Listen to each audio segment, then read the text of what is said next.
For those who haven't been following this, the GLO is driving the closure of the pass. The county is the vehicle they're using to accomplish it, but basically the GLO is making the decisions and funding it, other than the park issues.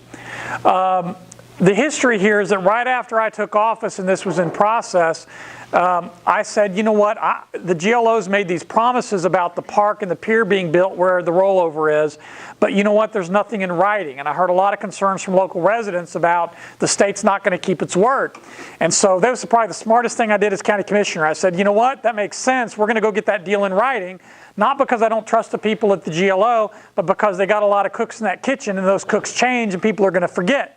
And so we did. We put an agreement in writing between the county and the GLO, and it says the county will help the GLO with the closure, but the GLO is going to have to build the park and build the pier, and we have to come to agreement. And we still today, 2 years later, don't have the agreement. What happened is the first round of plans we got from the GLO showed a pier, but no park. And I said, hey fellas, there's no park. And they said, we don't have money to build a park. We only have money to build a pier. And I said, sounds like you have a problem. Go find some money. And so they went back to the legislature this past session and they got another allocation of funds. Then they came back to us and they gave us drawings that showed a pier and it showed a park on the Gulf side, but it showed scrub brush on the Bay side. And I said, wait a minute, if you're taking the whole thing for a park, you're going to have to build a park on the whole thing. And they said, we don't have enough money.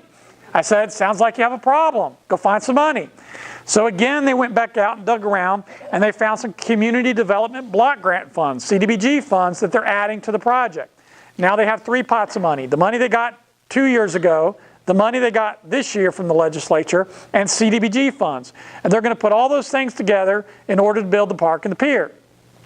The GLO has already given the county the first pot of money from 2 years ago to put into our bank account. It's sitting there because they had to spend it before the end of their session or they would lose it.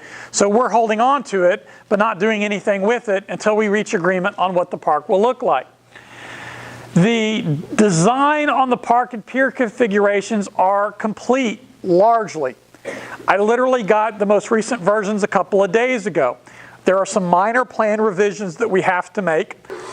This is the drawing showing what the pier will look like. This is you can't really see it, there's the line of the coast. This is the Gulf side improvements with the pier on the T-head coming out. The way this deal is supposed to work is the General Land Office will own the pier and will lease it to the county for like $1 a year. And the county will collect all the revenue off of it and use it to operate the park. But that way, if there's ever a storm or a loss, the state will be responsible for paying the repair cost on the pier. They are eligible for FEMA reimbursements in those events, and they get faster tap on FEMA dollars than we do. Yes, it is a concrete pier, but it's a concrete base with like wood boards along the pier, but it's a concrete foundation. The close-up parking lot with lights.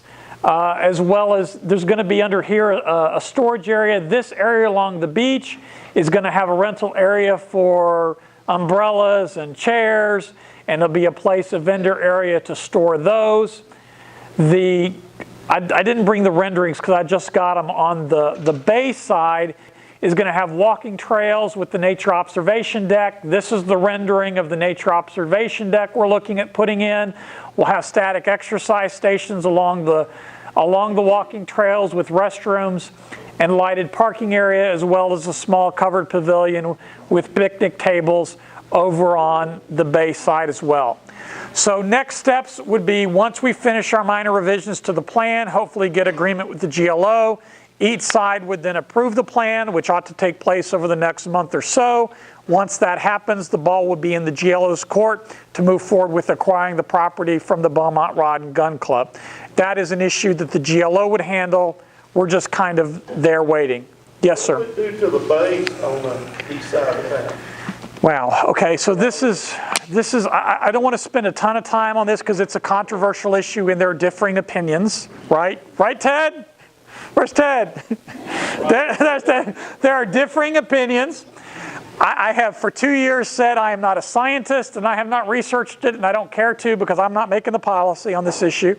The General Land Office is. I will tell you the GLO's position is it will reduce erosion along the Bolivar Peninsula, and that it will decrease the salinity levels in the East Bay and thereby help the shell fishing industries. That's the GLO's position. Others disagree. I don't want to get into the middle of it. That's the GLO's rationale for pressing forward. My goal is to extract the maximum amount of park facilities as possible from this transaction. You say you're leaving 2016. Before that, please. I anticipate this deal will be done over the next couple of months. Our side of this deal, probably, I think it's very likely we'll be done with this. We will have documented the deal by the end of the calendar year, knock on wood. So the county's Parks Department is going to be responsible for running it, which is why one of the things that we've put into the deal is the ability of the county to lease. This pier is going to have like a concession area where they sell, Cokes and also bait shop, etc. And so the revenue that's generated, the concessionaire will be, the pier will be responsible for maintenance around it. And then the revenue that's generated from that, as well as from the vendor who would rent, umbrellas and beach chairs and stuff, can be used to help fund the operation of the park. And I'm not promising it's going to be break even, but I'm praying we at least get close.